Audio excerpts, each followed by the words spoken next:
If you're worried about protecting your brain as we get older, you live in a polluted climate, and you're not quite sure what fats to eat, then this video is definitely for you. Hello, I'm Dr. James Bogash, publisher of Modern Health Myths, and today we're going to talk about how those three scenarios can play a role in protection or making things worse. So I guess we'll start by talking a little bit about air pollution, and there is absolutely no doubt that there are links between air pollution and pretty much every chronic disease we know. Obviously, people think of asthma as a very easy answer, but also cancer rates, heart disease rates, heart attack rates go up on high pollution days. So there's no doubt that there are relationships between air quality and our overall health and risk of chronic disease. The interesting thing, though, is that air pollution can actually shrink your brain, which is something that I'm guessing you probably want to avoid. Personally, I'd like to die with as big a brain as possible, and anything I can do along the way to preserve that is going to be on my to-do list. So we measure particulate matter based on size of microns. So if you hear PM, it's particulate matter 2.5, it's particulate matter of 2.5 microns or less. So the problem with something that small is when the particulate matter in the air is that tiny, it's easy to breathe in, makes it into our system, and then affects different organs like the kidneys, liver, heart, and brain. So there are some very clear associations between smaller particulate matter and brain shrinkage. So, we always talk about killing off brain cells in college, but we certainly don't want to continue that pathway throughout the rest of our life. But if you live in a climate or an area of the globe that has a lot of air pollution, you are not doing your brain any favors.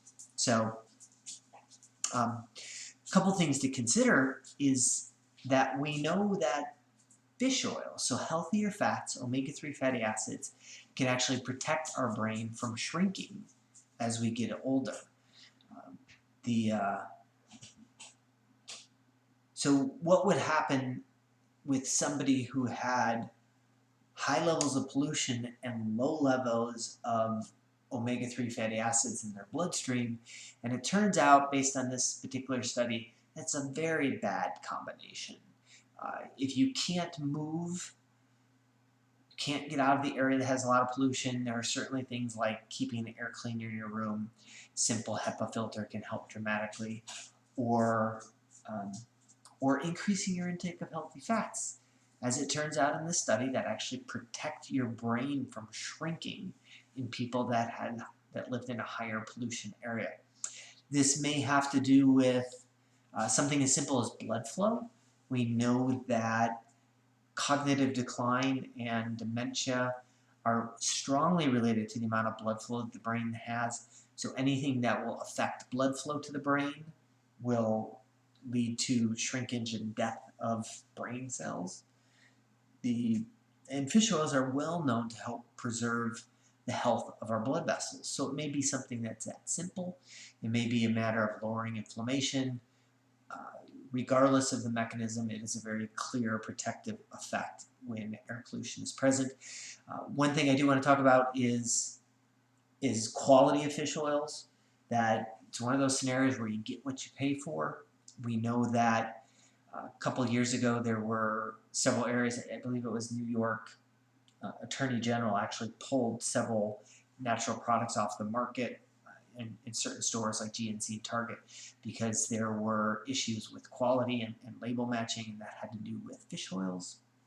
So we know that fish oils that are of lower quality, that have contaminants in them, can actually increase oxidative stress, which is not good. And that can actually drive more problems. So making sure that if you're doing fish oil supplements, that they are higher quality, good sources of omega-3s in your diet, things like fish, wild caught fish, so no tilapia.